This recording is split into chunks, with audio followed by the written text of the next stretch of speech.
the black hole that you already are.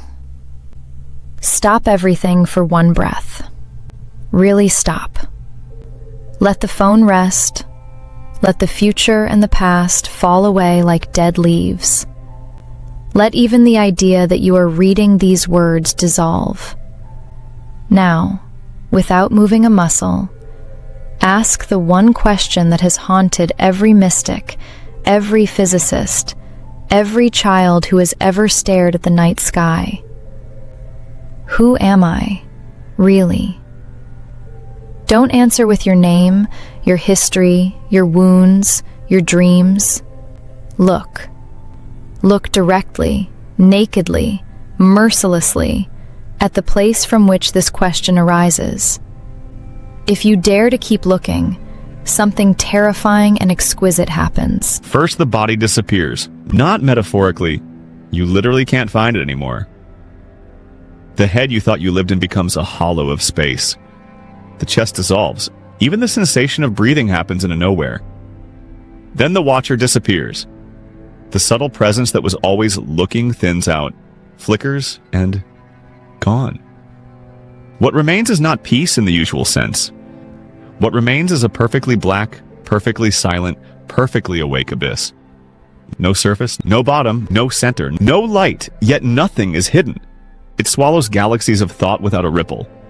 You have just crossed your own event horizon. You have just discovered the black hole that does not sit inside your chest. You are sitting inside it, and it is vast beyond imagination. This is not some private hallucination. This is the same darkness the greatest minds and hearts of humanity have been reporting for millennia. When the Indian rishis sat under banyan trees 3,000 years ago and asked Koham, "Who am I?" they came back with a single syllable that terrified their disciples. Neti neti, not this, not that.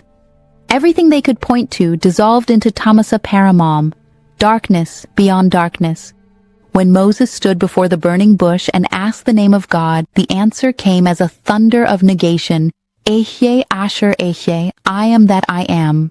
A phrase so circular, so self-devouring, that centuries later the Kabbalists translated it as the infinite blackness of Ein Sof, the no-thing from which all things pour.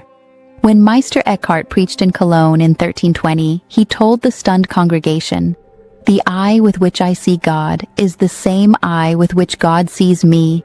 My eye and God's eye are one eye, one seeing, one knowing, one love." And then he added the line that got him accused of heresy. God is a nothing, no thing, and the soul that finds God must become as void as God is void. When Hakuin Zenji in 18th century Japan roared at his monks to find their original face, one monk finally broke through and laughed until he wept. "It's a great black hole. There's nothing inside." Hakuin bowed deeply and said, "Now you have it." When Ramana Maharshi sat motionless on Arunachala in the 1940s, Western visitors begged him for visions of light, divine forms, anything. He would simply point to his own heart and whisper, "Find out who is looking. Everything else is fireworks." And they all saw the same black hole, and they all discovered the same secret. The hole is not a prison. It is the womb of everything. Now walk with me across 26,000 light years to the exact center of our galaxy. There, hidden behind curtains of dust and fire, lurks Sagittarius A, a supermassive black hole 4 million times heavier than the Sun, yet compressed into a region smaller than our solar system. In 2022, the Event Horizon Telescope gave us the first real photograph, a glowing orange ring surrounding a circle of perfect blackness. That black circle is not a thing. It is the place where space itself forgets how to be space. Light that crosses its boundary can never return. Time slows, stretches, and finally stops from the outside perspective. Entire stars orbit it like moths around an invisible flame, whipped into spirals that glow white-hot before they vanish forever. And yet, here's the part that should stop your heart. Modern physics now tells us that even that terrifying picture is still too naive. Fall past the ring of fire. Classical relativity promised you would be torn apart by tidal forces, then crushed into a point of infinite density called the singularity. But the newest theories, born in the last decade, say no. Carlo Rovelli's Planck stars, Samir Mathur's fuzzballs, the firewall hypothesis, loop quantum gravity, All of them agree on one staggering conclusion. The singularity never forms. The center dissolves before you reach it. There is no final point of crushing. There is no ultimate there at all. Instead, space-time turns into a furious quantum foam, a storm of pure information with no fixed location. Or, and this is the most radical possibility, the entire interior volume is an illusion. Only the same quiet quantum vacuum that was there before the first star ignited.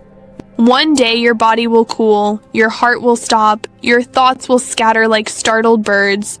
If awakening has not already happened, the last veil may tear in that moment. And you will discover that nothing that could be called you ever truly existed as a separate thing. Only the same quiet, luminous darkness before Abraham was, I am. There is a Tibetan teaching that says the entire universe appears inside the black syllable hung, visualized as a perfectly black, mirror-like sphere hanging in the center of your chest. When realization dawns, the syllable bursts open and you discover that you were never inside it. Everything that ever fell in is still perfectly preserved on the two-dimensional surface of the horizon, like a movie projected on a screen that has no thickness. The three-dimensional world you thought you were falling through, a hologram. Your separate self, the same. Look again at the blackness behind your eyes right now. Can you feel how the same laws apply? Every memory you cherish, every wound you carry, every hope you chase, they are not stored inside a little person behind the eyes. They are shimmering on the surface of this awareness, encoded perfectly, losslessly, in the silent darkness you just touched. There is no deeper place to go. You have already arrived at the center, and the center is boundless. One day Sagittarius Eos will evaporate. After 10 or 100 years of slow hawking sigh, its horizon will shrink to a point and vanish. Nothing will remain. No scar in space-time. No memory that 4 million suns were ever devoured. The universe was inside you all along. Right now, in this ordinary moment, while you sit reading these words, that black syllable is already throbbing silently behind your ribs. Can you feel it? It is not waiting for you to become worthy. It is not waiting for you to meditate harder, to purify yourself, to earn enlightenment. It is waiting for you to stop running. Stop trying to escape the darkness by filling it with thoughts, achievements, relationships, spiritual experiences. Stop trying to crawl out of the black hole. You are the event horizon and the singularity and the final evaporation, all at once. There is nowhere to fall. You are already the bottomless depth that swallows galaxies and gives birth to them in the same breath. Rest here, rest as this. The darkness is not looking at you. It is looking as you. And it has never, for one fraction of a second, looked away. Welcome home.